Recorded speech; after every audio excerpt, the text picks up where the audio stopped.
In this video, we're going to be talking about third grade measurement, which has to do with weight and capacity. And basically, what students need to do is be able to determine when it's appropriate to use measurements of liquid volume, capacity, or weight. And they need to be able to determine the capacity or weight using appropriate units and tools.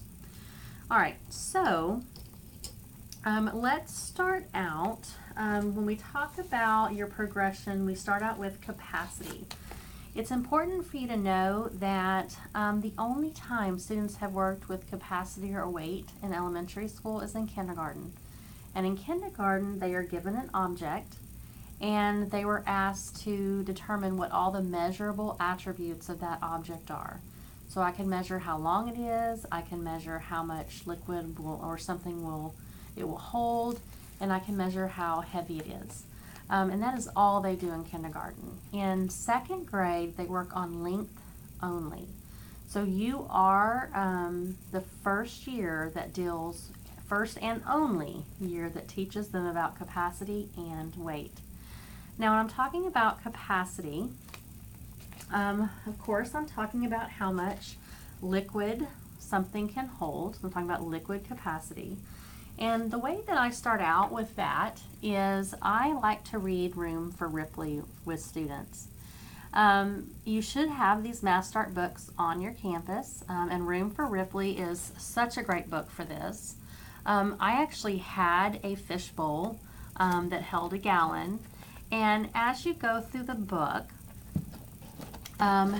you fill up the fishbowl with a cup, and then you do 2 cups and it equals a pint. And so you kind of get to see not only what is capacity, but you start talking about cups, pints, quarts, until you get to a gallon. So it's a very cool book to talk about customary capacity. I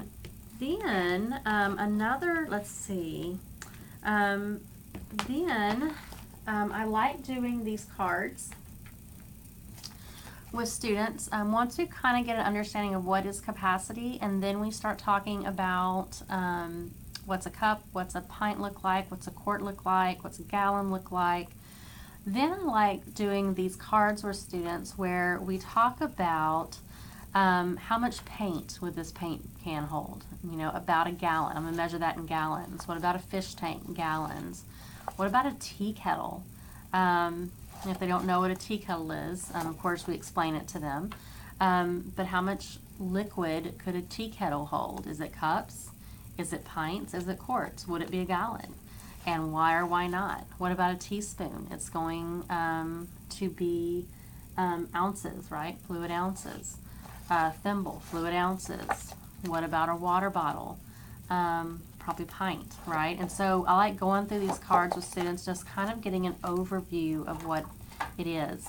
Then, of course, kids in third grade are then going to be talking, so they're talking about both customary and metrics. You can use the same book, these same cards to talk about metric capacity as well, milliliter, liter, and kiloliters, okay?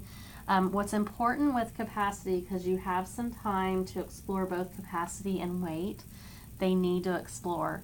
They need to be given cups, they need to be given pints and quarts, and filling up a container, estimating and filling up and figuring out how much it is. I encourage you, if you don't want to do water because you feel like it's too messy, find something, even birdseed.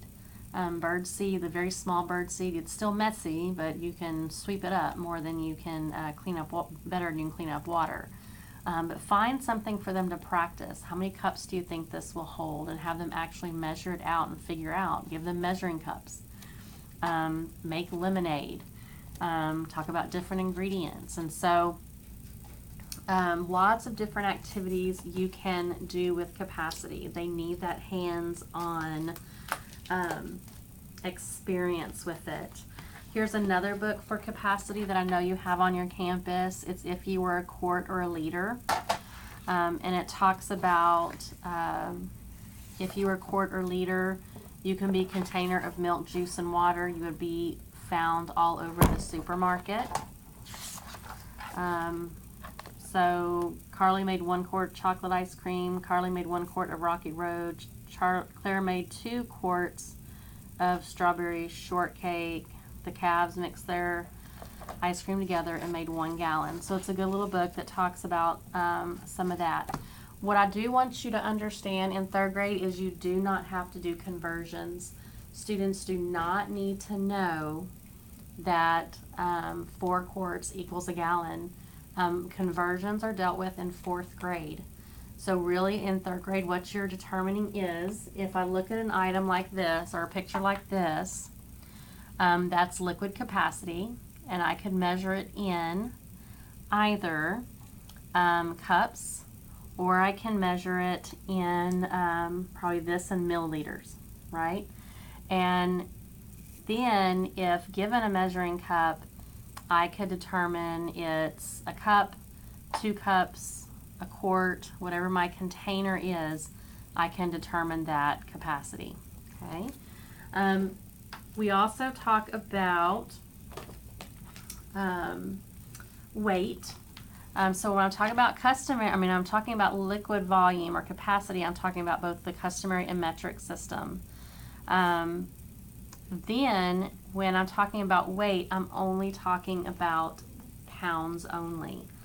So there's a book here called The Guessing Game. These, of course, should be on your campus because I know they were purchased through CNI.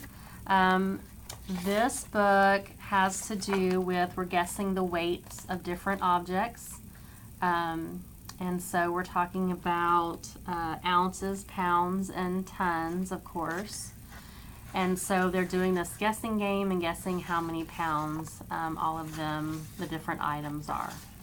Okay, so that's a good little book to read, or at least read some of it to students just to get them on their way for weight. I do the same activity I just showed you with the cards. I do the same thing for weight. So I'll show them pictures of a baseball bat, cat, car, and we just talk about what unit of measurement I would use.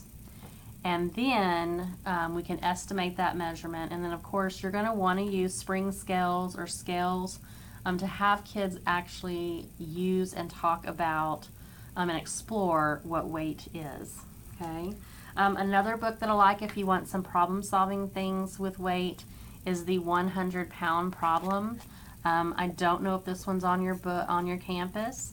It's really cool because he needs to get across the lake in a boat, but it only holds 100 pounds. So then he has to think about, well, how much he weighs, how much his dog weighs, and then the weight of each of his items to determine what can he take with him in the boat.